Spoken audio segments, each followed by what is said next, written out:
Es el turno de la mesa de trabajo número 4, Región Caribe. Good afternoon, colleagues all. First of all, the Caribbean region had two different sections, and so we had in one section, which is the one that we are presenting on now, representatives from Antigua and Barbuda, the Bahamas, Barbados, Belize, Cuba, Dominica, Suriname, and representatives from the IDB. With respect to the climate change effects on the housing sector, etc., we first stated that it was clear that we had to address the issues of mitigation, adaptation, and loss and damage.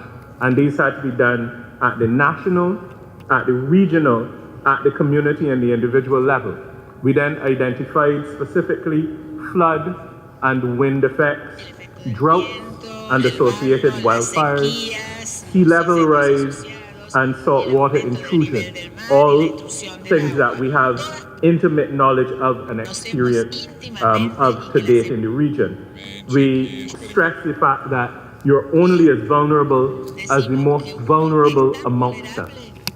And in many instances, we know that we have to consider things such as relocation, but when you are from a small island state, relocation is easier said than done. The options are to go inland, but that has implications if you don't have enough space to go inland. You can go up, but that is an additional cost, or you have to look for somewhere else to go altogether.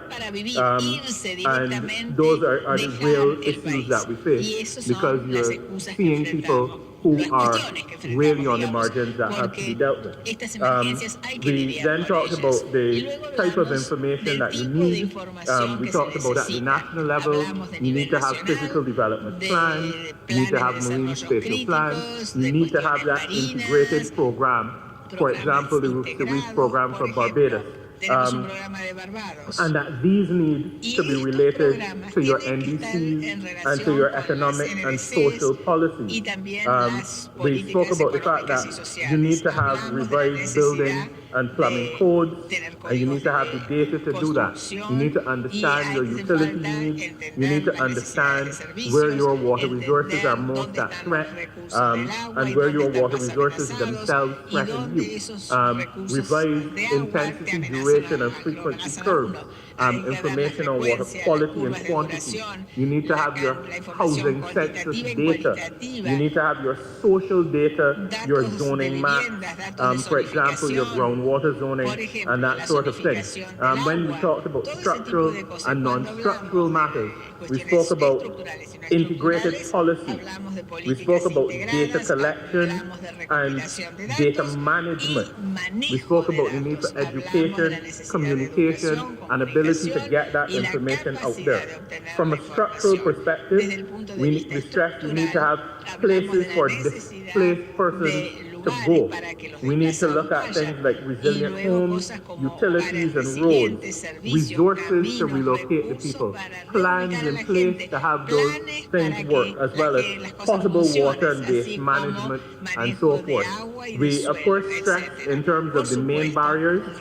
Some countries have a lack of information, others may have too much information and need assistance in managing that data.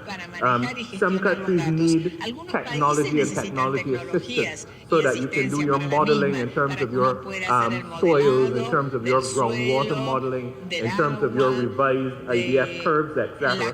But most importantly, the issue was finance and finance models.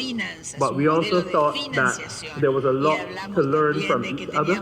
There are a number of countries in the Caribbean region, because of our lived experience, who have a lot that we can offer, that we can teach others, that we can gather from each other as well. And we think that these sorts of gatherings provide that opportunity, and we are stressing that we think that in future we need to have enough time at some of these events to be able to allow for that greater discussion and offering of those solutions that countries have.